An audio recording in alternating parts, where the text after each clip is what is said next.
আসসালামু আলাইকুম, জাহান কিচেন থেকে স্বাগতম। আজ নিয়ে চলে এসেছি দারুণ মজাদার একটা রেসিপি। এই রেসিপিটা কিন্তু সবারই কম বেশি অনেক পছন্দের, আর সারা বছর ভাবি শীত কবে আসবে আর এই জিনিসটার দাম কবে কমবে, আর ঝটপট করে এই রেসিপিটা তৈরি করে নেব। তো আজকে নিয়ে নিয়েছি ধনেপাতা অনেকগুলো। এখানে দেখেই নিতে পারছেন দুই রকমের পাতা নিয়েছি। এটা হচ্ছে দেশি ধনেপাতা, যেটা আমরা নর্মালি তরকারিতে খাই, আর এটা হচ্ছে বিলাতির ধনেপাতা অনেকে বলে থাকে, আবার আমাদের এখানে শসপাতা বলে থাকে। এটা আমার গাছের ছাদ বাগান থেকে নিয়ে এসেছি, তো ভাবলাম যেই ভাবা সেই কাজ, আজ এটা দিয়ে দারুণ মজাদার একটা রেসিপি তৈরি করব। এটাকে ধুয়ে ভালো করে পানি ঝরিয়ে আমি শুকিয়ে নিয়েছি, একটা জায়গায় ছড়িয়ে রেখেছিলাম যাতে পানিটা শুকিয়ে যায়। ঠিক সেম প্রসেসই কিন্তু এটা করে নিতে হবে।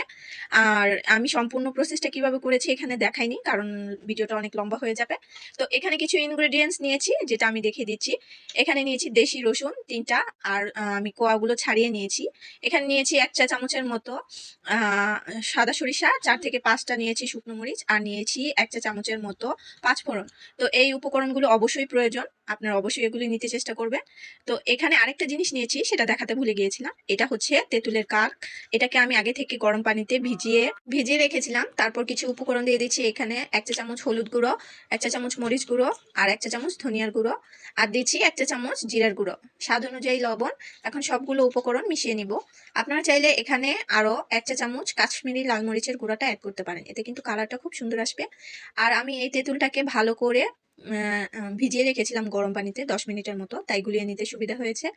চুলাতে একটা প্যান বসিয়ে দিয়েছি, তাতে দিয়ে দিচ্ছি ধনেপাতাগুলো। আমি যে এক্সেস পানিটা আছে পাতার মধ্যে, সেটাকে এখন সুন্দর করে একটু তেলে শুকিয়ে নেব। এইভাবে এই আচার চাটনি বা এই রেসিপিটা যেটা তৈরি করছি, এটা এইভাবে তৈরি করলে কিন্তু দারুণ ভালো লাগে খেতে। একবার ট্রাই করবেন এভাবে। তো একটু সময় নিয়ে করার চেষ্টা করবেন। পাতাগুলো থেকে দেখতেই পাচ্ছেন আস্তে আস্তে কিন্তু একদম কমে যাচ্ছে, পানিটা কিন্তু শুকিয়ে যাচ্ছে। তো এই পর্যায়ে হয়ে গেছে, আমি পাতাগুলো তুলে নিচ্ছি। সেম প্রসেসে আমি বাকি পাতাগুলোও অ্যাড করে দিচ্ছি। অবশ্যই এই পাতাগুলো থেকে যে এক্সেস পানিগুলো আছে সেটা অবশ্যই শুকিয়ে নিতে হবে, তা না হলে কিন্তু এটা আচারটা একদম পারফেক্টলি তৈরি হবে না। তো একইভাবে আমি বাকি পাতাগুলোকে টেলে নিয়েছি। এখন এটা আমি উঠিয়ে নেব, এর থেকে বেশি আর করা যাবে না। তো এখন ডাইরেক্ট চলে যাচ্ছি, একটা ব্লেন্ডার জার নিয়েছি, তাতে দিয়ে দিচ্ছি পাতাগুলো। ধনে পাতা যে দুই রকমেরটাই নিয়েছি সবটাই কিন্তু অ্যাড করে নেব।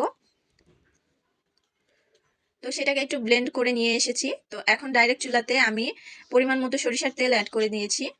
আপনারা যদি চান এটা দীর্ঘ সময় রাখতে, তাহলে তেলটা কিন্তু একটু বেশি নেওয়ার চেষ্টা করবেন, কারণ আমি যে পরিমাণে বানাচ্ছি এই পরিমাণে তেলটা একটু কমই নিয়েছি, কারণ আমার এটা খাওয়া হয়ে যায়, রাখার প্রয়োজন হয় না, তাই কিছুদিন পর পর বানিয়ে নিই। তেলটা গরম হয়ে যাওয়ার পর আমি যে রসুনগুলো নিয়েছি সেটা অ্যাড করে দিচ্ছি। রসুনগুলো হালকা একটু নেড়ে নেব। আপনারা চাইলে এই মুহূর্তে রসুনগুলো একটু থেতো করে নিতে পারেন, আমি আস্তই অ্যাড করেছি। কিছুটা সময় নেড়েচেড়ে ভেজে নেব।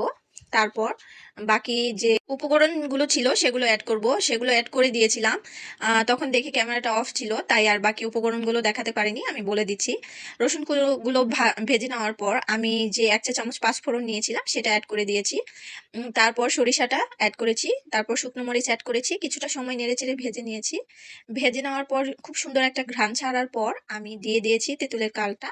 এটা দিয়ে দেওয়ার পর কিছুটা সময় কিন্তু নেড়েচেড়ে আমি কষিয়ে নিয়েছি, আর এটা অবশ্যই খুব সুন্দর করে কষিয়ে নিতে হবে। তারপর সামান্য পরিমাণের একটু পানি অ্যাড করেছি, এই পানিটা অ্যাড করে দিয়ে এই মশলাটা আমি কিন্তু দারুণ করে একটা কষিয়ে নিতে হবে সময় নিয়ে। যে মরিচটা দিয়েছি যাতে এটা সিদ্ধ হয়ে একটু নরম হয়, তাই আমি ভালো করে কষিয়ে নেব। ভয়েস ওভার করতে করতে মুখে অলরেডি পানি এসে গেছে, দেখতেই পাচ্ছিলেন কিন্তু মশলাটার উপরে তেল ছেড়ে দিয়েছে। এভাবেই কিন্তু খুব সুন্দর করে একটু কষিয়ে নিতে হবে। এই পর্যায়ে অ্যাড করে দিচ্ছি 1.5 চা চামচ চিনি। চিনিটা অবশ্যই অ্যাড করবেন, আর মিষ্টিটা কম বেশি করে নেবেন আপনারা যতটুকু খেতে চান। তো আমি যে পরিমাণ তেঁতুল নিয়েছি সেই পরিমাণে 1.5 চা চামচ চিনি এনাফ। তো চিনিটা দিয়ে দেওয়ার পর আমি নেড়ে চেড়ে আবার খানিকটা সময় কিন্তু কষিয়ে নেব।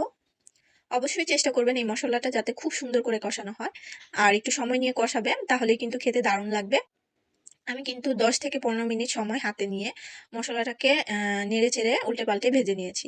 আর অবশ্যই এটা নাড়ার মধ্যে রাখতে হবে, তা না হলে লেগে যাওয়ার সম্ভাবনা থাকবে। আর যদি একটু লেগে যায় তাহলে কিন্তু এই মশলাটার অরিজিনাল যে স্বাদটা আছে সেটা নষ্ট হয়ে যাবে। তো এই পর্যায়ে দেখুন ব্লেন্ডার জারে যে আমি ধনেপাতাটা মিশিয়ে নিয়েছিলাম সেটা অ্যাড করে দিলাম। ধনেপাতাটা কিন্তু অ্যাড করে দেওয়ার পরে আমি বাকি যে জারটা ছিল, জারের মধ্যে সামান্য ছিল, সেটা অ্যাড করতে ভুলে গিয়েছিলাম, তো অ্যাড করে দিলাম। এখন এটাকে খুব সুন্দর করে নেড়েচেড়ে মিশিয়ে নেব মশলার সাথে। আর মশলার সাথে নেড়েচেড়ে মিশিয়ে নিতে নিতেই দেখবেন খুব সুন্দর একটা ঘ্রাণ ছাড়তে শুরু করবে আর কালারটা চেঞ্জ হতে শুরু করবে। এটা কিন্তু অল্প সময়ের মধ্যে তৈরি হয়ে যায় আর অবশ্যই রোদে দেওয়ার ঝামেলা ছাড়া এটা তৈরি করে নিতে পারবেন। আর এটা সারা বছর কিন্তু সংরক্ষণ করে রাখতে পারবেন। সেক্ষেত্রে কিন্তু আপনারা ভিনেগার অ্যাড করবেন একটু, তাহলে কিন্তু এটা সারা বছর সংরক্ষণ করে রাখতে পারবেন। তো এ পর্যায়ে কিছুটা সময় আমি ধনেপাতাটা দিয়ে দেওয়ার পর কষিয়ে নেওয়ার পর সামান্য একটু পানি অ্যাড করেছি, যে জারটাতে আমি ব্লেন্ড করেছিলাম সেটাই দিয়েই কিন্তু অ্যাড করে নিয়েছি। কিছুটা সময় কষিয়ে নেওয়ার পর দেখুন কালারটা কিন্তু কতটা চেঞ্জ হয়ে গেছে। তো এইভাবেই কিন্তু সময় নিয়ে করার চেষ্টা করবেন। আর ওই যে বললাম, যারা একটু পারফেক্ট কালার চাচ্ছেন তারা কিন্তু কাশ্মীরি লাল মরিচের গুঁড়োটা অ্যাড করার চেষ্টা করবেন, তো এতে কিন্তু সুন্দর একটা কালার পাবেন। আর আমার কাছে সেটা ছিল না বলে অ্যাড করতে পারিনি। দেখুন আমার আচারটা কিন্তু একদম রেডি হয়ে গেছে, কালার অলরেডি চেঞ্জ হয়ে গেছে। তো এই মুহূর্তে বলে নিচ্ছি, যারা আমার ভিডিওটা ফেসবুক পেজ থেকে দেখছেন প্লিজ আমার পেজটাকে লাইক করবেন, ফলো করবেন, আর ভালো লাগলে শেয়ার করবেন। ইউটিউব পেজ থেকে যারা দেখছেন অবশ্যই চ্যানেলটাকে সাবস্ক্রাইব করবেন, নতুন যারা যুক্ত হচ্ছেন নোটিফিকেশন অলে রাখবেন নতুন নতুন ভিডিও পেতে, কিন্তু আপনাদের খুব ইজিলি আমার ভিডিওগুলো পেয়ে যাবেন যখন আমি পোস্ট করব। আর সবাইকে অসংখ্য ধন্যবাদ, নতুন পুরাতন সবাইকে অসংখ্য ধন্যবাদ আমার পাশে থাকার জন্য। দেখুন আমার এই আচার রেসিপিটা কিন্তু তৈরি হয়ে গেছে। এটাকে আচার বলা যায়, চাটনি বলা যায়, যেটাই বলুন আপনারা, কিন্তু খেতে কিন্তু দারুণ লাগবে। ফাইনালি দেখুন কতটা মজার লোভনীয় একটা কালার চলে এসেছে। এটা ঠান্ডা হলে কিন্তু আরো সুন্দর কালার চলে আসবে। আর এটা আপনারা সংরক্ষণ করতে পারবেন 1 মাসের মতো, কোনো সমস্যা নাই। আর যদি ফ্রিজে রেখে সংরক্ষণ করতে চান সেটা, সেক্ষেত্রে কিন্তু সারা বছরই করা যাবে, কোনো সমস্যা নেই। তো ট্রাই করে দেখতে পারেন এই আচার রেসিপিটা, চটজলদি তৈরি হয়ে যায়। আর এটাকে আপনারা সমুচা, সিঙ্গারা, পাকোড়া, ভাজা পোড়া যেটাই হোক সেটার সাথে কিন্তু খেতে দারুণ লাগবে। তাছাড়া খিচুড়ি, পোলাও, ভাত এগুলোর সাথে তো কথাই নেই। একবার ট্রাই করে দেখতে পারেন আমার রেসিপিটা, ভালো লাগলে অবশ্যই পাশে থাকবেন।